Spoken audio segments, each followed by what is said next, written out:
আমাদের উম্মতের মুহাম্মদ সাল্লাল্লাহু আলাইহি ওয়াসাল্লামের কাছে কোরআন আসার পরে কিয়ামত পর্যন্ত যত ঘটনা ঘটবে, এই পুরো ঘটনার ইতিহাসের প্রথম শহীদ হচ্ছেন এই সুমাইয়া রাদিয়াল্লাহু আনহা। সুমাইয়া রাদিয়াল্লাহু আনহা একজন দাসী, দাস প্রথা ছিল তখন না, দাসী।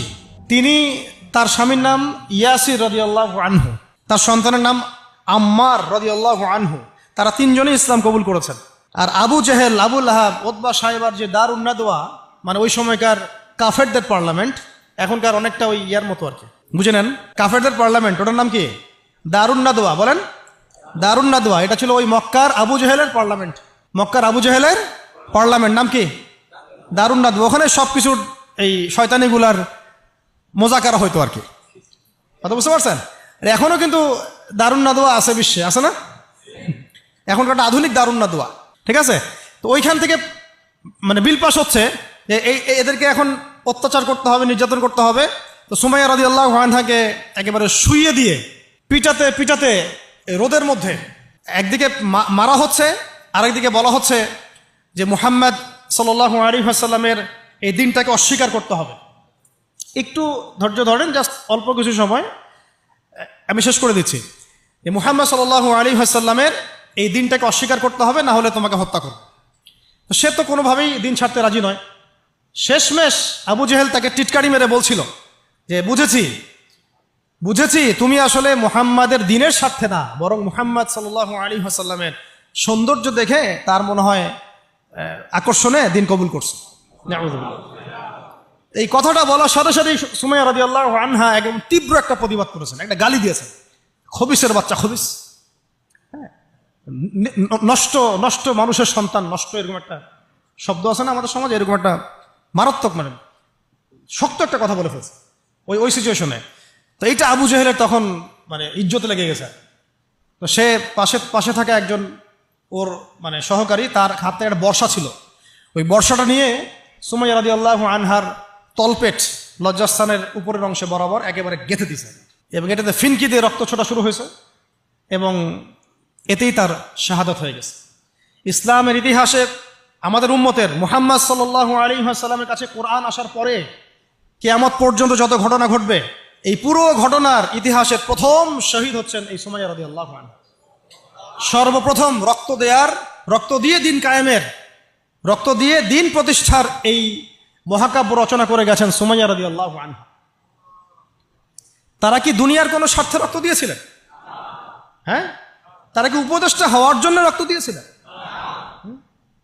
তারা কি কোনো রাষ্ট্র ক্ষমতা পাওয়ার জন্য রক্ত দিয়েছিলেন? গনিমত পাওয়ার জন্য? শুধু এক আল্লাহকে রাজি খুশি করার জন্য তারা এই কাজগুলো করেছে। পরবর্তীতে আল্লাহ পাক তাদেরকে গনিমতও দিয়েছেন, রাষ্ট্রও দিয়েছেন, রাষ্ট্র ক্ষমতাও দিয়েছেন, সবই দিয়েছেন।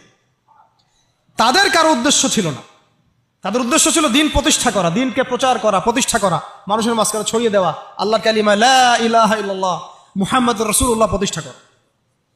আমাদের এই অভ্যুত্থানগুলা, বিপ্লবগুলোর যেন নিয়াত ঠিক থাকে, কথাটা বলার উদ্দেশ্য এটাই। অপোজিটে একটা দলিল আপনাকে দিয়ে যাচ্ছে আজকে। খায়বার যুদ্ধ থেকে ফেরার সময় নবী সাল্লাল্লাহু আলাইহি ওয়াসাল্লামের সাথে আরেকটা যুদ্ধ হয়ে গেছে। ইহুদিরা লুকায় ছিল, ওতপেতে ছিল, দূর থেকে তীর নিক্ষেপ করেছে। নবী সাল্লাল্লাহু আলাইহি ওয়াসাল্লাম এবং সাহাবীরা এটাকে প্রোটেক্ট করেছেন। একদিন দুই দিন ওখানে থাকতে হয়েছে। এর মধ্যে একটা তীর এসে আল্লাহ নবী সাল্লাল্লাহু আলাইহি ওয়াসাল্লামের এই যে একটা খাদেম, সম্ভবত তার নাম মিদআম, কি নাম, এই মিদআমের বুকে এসে লাগে এবং সে মারা যায়। সাহাবীরা বলতে থাকেন যে সে কত সৌভাগ্যবান, নবীর খাদেম ছিল, শহীদ হয়ে গেল। নবীজি বলছেন না, বরং আমি ওকে জাহান্নামে দেখতেছি, নাউযুবিল্লাহ। তখন সাহাবীরা অবাক হয়ে জিজ্ঞাসা করলেন যে এটার পিছনে কারণ কি? নবী সাল্লাল্লাহু আলাইহি ওয়াসাল্লাম বলেন, খায়বার যুদ্ধের গনিমত থেকে একটা চাদর না বলে নিয়েছিল, এই কারণে। খায়বার যুদ্ধের গনিমত থেকে একটা চাদর না বলে নেয়ার কারণে এই অবস্থা হয়েছে। তখন অন্য অনেকেই কিছু কিছু করে জিনিস সামনে আনা শুরু করলেন, এমনকি মেসওয়াক, হ্যাঁ, কাপড়, ছোট ছোট একটা গাছের ডাল, যারা একটা মেসওয়াকও নিয়েছে হয়তো না বলে, তারাও জমা দেওয়া শুরু করল। নবীজি বললেন এটা ছিল জাহান্নামের অংশ। এটা কি ছিল?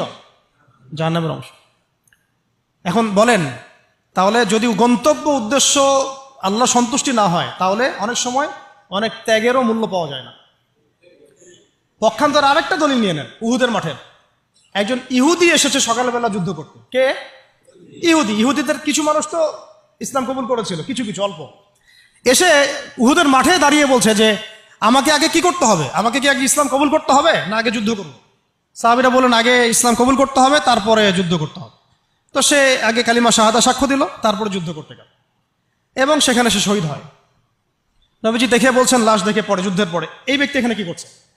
তখন সাহাবীরা বললেন যে ইনি সকালবেলা ইসলাম কবুল করেছেন, যুদ্ধ করে শহীদ হয়েছে।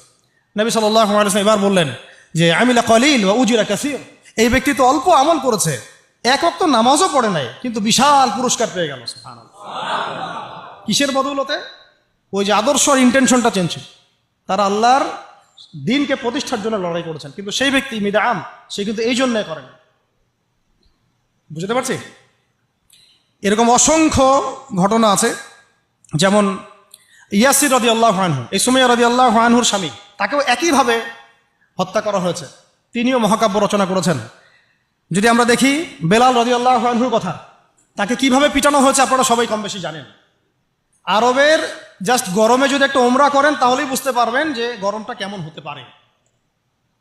কয়েকদিন আমাদেরকে রাস্তায় নামাজ পড়তে হয়েছে, এত ভিড় ছিল, ওখানে সেজদা দেওয়ার মতো কোনো পরিবেশ থাকে না, এত এত মানে গরম। ওখানে দাঁড়িয়ে থাকলে আপনার পায়ে মনে ফসকা পড়বে। ওখানে একটা মানুষকে সারাদিন শুইয়ে রাখা হলে উত্তপ্ত বালুর মধ্যে, উপরে যদি পাথর চাপা দেওয়া হয়, আর সে তখনও বলতে থাকছে আহাদুন আহাদ, আল্লাহ এক, আল্লাহ এক, তাহলে তার ইমানের জজবা চিন্তা করে। এই জীবন মহাকাব্য রচনা করেছে। এই জন্য বেলাল রাদিয়াল্লাহু আনহু সেই ব্যক্তি যিনি মক্কা বিজয়ের পরে কাবা ঘরের ছাদে উঠে আজান দিয়েছেন। সুবহানাল্লাহ।